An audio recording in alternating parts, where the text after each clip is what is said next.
Hi guys, good evening. পুনৰবাৰ মই অন্য এটা ভিডিঅ'ত আপোনালোকক স্বাগতম জনাইছোঁ। অকমান বেলেগ লাগিছে নাই বাৰু জনাবচোন। মোৰ চুলিখিনি ষ্টেট কৰি দিলোঁ ফাইনেলি আৰু বহুত মন গৈ আছিলে চুলিখিনি ষ্টেট কৰিমকৈ বহুত দিনৰ পৰা ভাবি আছিলোঁ চুলিখিনি ষ্টেট কৰিম আৰু আপোনালোকক জনোৱা নাছিলোঁ। কৰা আজি 4-5 দিন হৈ গ'ল আপোনালোকক জনোৱা নাছিলোঁ আৰু এতিয়া জনাই দিছোঁ। আপোনালোকক কেনেকুৱা লাগিছে জনাব আৰু তাৰো অকণমান ভিডিঅ' দিম মই কৰিবলৈ যোৱা আৰু ভিডিঅ' অলপ কৰি থৈছিলোঁ ভিডিঅ'টো দিম আৰু ইয়াৰ লগতে জইন খুৱাই দিম আৰু মোক কেনেকুৱা লাগিছে জনাব। চুলিখিনি ষ্টেট কৰোঁতে কেনেকুৱা লাগিছে জনাব আৰু আজি এটা ৰেচিপি লৈ আহিছোঁ আপোনালোকৰ ওচৰলৈ লোকেল মুৰ্গী আৰু ফুলকবিও আৰু সেইটো ৰেচিপিটো আপোনালোকক বনাই দেখুৱাম বুলি ভাবিছোঁ আৰু চাই দিব ভিডিঅ'টো আগলৈকে। এতিয়া তেনেহ'লে দেৰি নকৰি ৰেচিপিটো বনাবলৈ আৰম্ভ কৰোঁ। ৰেচিপিটো বনোৱাৰ আগত মইনো চুলিখিনি ষ্টেট কৰা অকণমান ক্লিপ দেখুৱাই লওঁ বুলি ভাবিছোঁ। চাই দিব ভিডিঅ'টো আগলৈকে আৰু মোক কেনেকুৱা লাগিছে জনাবলৈ নাপাহৰিব। হাই গাইজ, পুনৰবাৰ মই অন্য এটা ভিডিঅ'লৈ আপোনালোকক স্বাগতম জনাইছোঁ। এতিয়া ৰাতিপুৱা 10:30 বাজিছে আৰু মই এঠাইলৈ যাম বুলি ওলাইছোঁ আৰু ভাবিছোঁ আপোনালোককো লৈ যাম। ক'লৈ যাম কি কৰোঁ দেখুৱাই থাকিম। আজি অকণমান মই এইটো চাই লওক, অকণমান বেলেগ হ'বলৈ গৈ আছোঁ। কেনেকুৱা পায় আপোনালোকে জনাব কমেণ্ট বক্সত আৰু এতিয়া বলক নহ'লে লগতে গৈ থাকোঁ ক'লৈ যাওঁ দেখুৱাই। এইপিনে কিম হানি মোক আধা ঘণ্টাৰ কাৰণে বহি থাকিব দিছে আৰু ভাবিলোঁ আপোনালোকৰ কাৰণে ভিডিঅ' এটা শ্বুট কৰি লওঁ। যিহেতু চব কথা শ্বেয়াৰ কৰোঁ এইটো কথাও শ্বেয়াৰ কৰিছোঁ আৰু এইপিনে মই ইনষ্টাগ্ৰামৰ কাৰণে ৰীল এটা বনাই আছোঁ আৰু মোৰ ইনষ্টাগ্ৰামটো যদি ফ'ল' কৰা নাই এবাৰ ফ'ল' কৰি ল'ব, কিশোৰীমা দত্ত বুলি আছে আৰু এইপিনে বেক চাইডটো এইটো ফাইনেল লুকটো আপোনালোকক ফটো একপি দি দিছোঁ, চাই লওক। এইটো কেনেকুৱা লাগিছে জনাব আৰু এতিয়া ৰেচিপিটো বনাবলৈ আৰম্ভ কৰোঁ ব'লক। আৰু ফুলকবিৰ লগত বনাবৰ কাৰণে ইয়াতে মই লৈ লৈছোঁ এটা মিক্সাৰ বাতিত গোটেইখিনি পিহি ল'ম। এটা সৰু চাইজৰ বিলাহী আৰু 2টা ডাঙৰ চাইজৰ পিঁয়াজ আৰু ইয়াত দিয়া আছে নহৰু, এটা নহৰু সৰু চাইজৰ আৰু আদা এটুকুৰা আৰু ইয়াতে দিম মই কেঁচা জলকীয়া 4টা। গোটেইখিনি পিহি ল'ম। অকণমান বেলেগ ধৰণৰকৈ চিকেনটো বনাম বুলি ভাবিছোঁ। চাই থাকক ভিডিঅ'টো আগলৈকে আৰু বনাওঁতে দেখুৱাই থাকিম কি দিম। এইপিনে এখন কেৰাহী পাতি দিছোঁ আৰু কেৰাহীখন গৰম হৈ যোৱাৰ লগে লগে ইয়াতে দি দিছোঁ মিঠাতেল।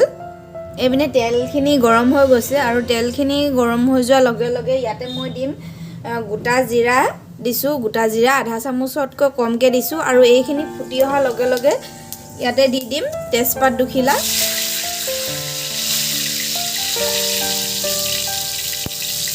আৰু তাৰপিছতে দি দিম যিখিনি মই পেষ্ট বনাই লৈছিলোঁ আদা নহৰু জলকীয়া বিলাহী গোটেইখিনি পেষ্টখিনি দি দিম।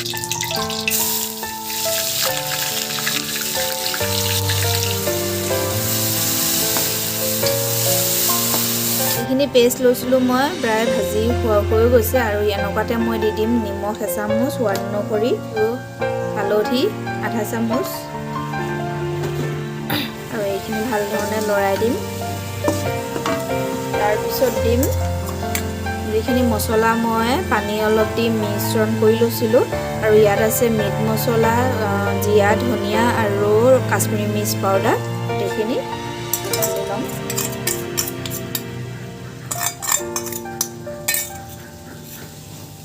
আৰু এইখিনিও ভাল ধৰণে আকৌ 5 মিনিট সময় সিজিবলৈ দিম। এইপিনে গোটেই মছলাখিনি ভাল ধৰণে ভাজি থোৱাৰ পিছত দেখিবলৈ পাইছেনে বিৰিঙি তেলটো আহিবলৈ লৈছে আৰু এনেকুৱাতে মই দি দিম লোকেল চিকেনখিনি।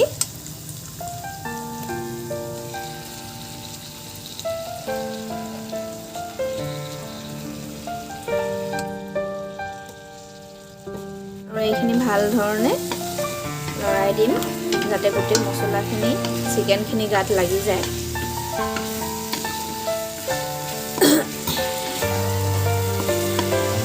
আৰু মই এইখিনি হাই ফ্লেমত 5 মিনিট সময় ভাজি ল'ম, তাৰপিছত কম ফ্লেমত ভাজিম। আৰু ঢাকনখন উদঙাই চাইছোঁ আৰু এনেদৰে মই 3-4 বাৰমান ঢাকোন লগাই ভাজি আছোঁ চিকেনখিনি আৰু 10 মিনিটমান এনেদৰে ভাজি ল'ম।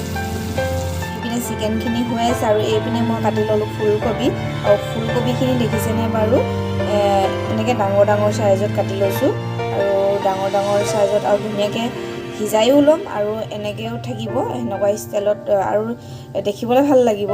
সেইকাৰণে এনেকৈ ডাঙৰ চাইজত কাটি লৈছোঁ আৰু আলু বেছি লোৱা নাই, 3টা সৰু চাইজৰ আলু লৈছোঁ।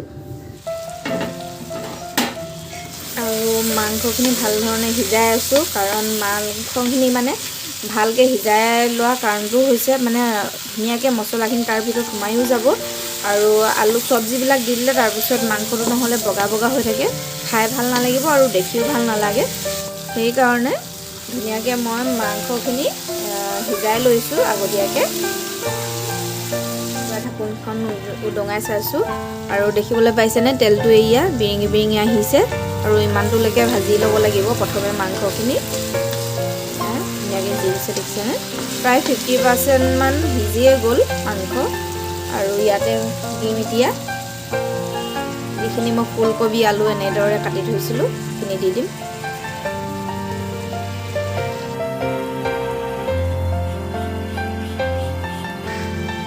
এইখিনি দি ভাল ধৰণে লৰাই দিম।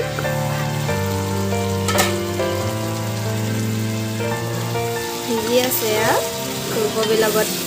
মাংস এনেদৰে ফুলকবিৰ লগত যদি খোৱা নাই বনাই খাই চাবচোন, ভাল লাগে। এইপিনে ফুলকবিখিনি প্ৰায় সিজি গৈছে, আলুখিনিও প্ৰায় সিজি গৈছে আৰু ইয়াতে মই দি দিম গৰম পানী। দেখিছেনে বাৰু ফুলকবিখিনি ভাঙি যোৱা নাই, এনেকৈ আছে আৰু সিজিছেও ধুনীয়াকৈ। আৰু ইয়াতে মই গৰম পানী দি দিছোঁ। এইপিনে মাংস উতল আহি গৈছে, এয়া কবিখিনি ধুনীয়াকৈ এপা এপা হৈ আছে দেখিছেনে বাৰু এয়া, আৰু ধুনীয়াকৈ সিজিছেও, কৰিবচোন ধুনীয়াকৈ সিজিছে আৰু এপা এপা হৈ আছে। নহ'লে পূৰা গোটেইখিনি ভাঙি গ'লে দেখি খাই ভাল নালাগে, কিবা ফেটফেটীয়া টাইপ লাগে, ভাল নালাগে। আৰু ইমানতে মই গেছৰ ফ্লেম অফ কৰি দিম, ধনিয়া দিম। ইয়াতে বনোৱা ৰেডি হৈ গ'ল আৰু এনেকুৱাতে দি দিছোঁ ধনিয়া।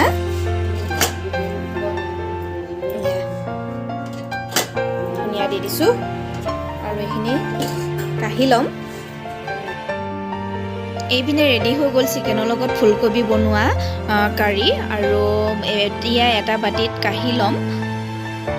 এয়া দেখিছেনে বাৰু, বেছি পানী দিয়া নাই। আপোনালোকে যদি ভাবে বেছি পানী দি খাওঁ, পানী দিব পাৰে, মই বেছি পানী দিয়া নাই। আৰু আজি যদি মোৰ ভিডিঅ'টো চাই ভাল লাগিলে আপোনালোকক লাইক কৰিব, কমেণ্ট কৰিব আৰু শ্বেয়াৰ কৰি দিব। মোৰ চেনেলত যদি নতুনকৈ চাই আছে আপোনালোকে চেনেলটো ছাবস্ক্ৰাইব কৰি দিব। আজিলৈ আহিছোঁ তেন্তে অন্য এটা ভিডিঅ'ত পুনৰ লগ পাম।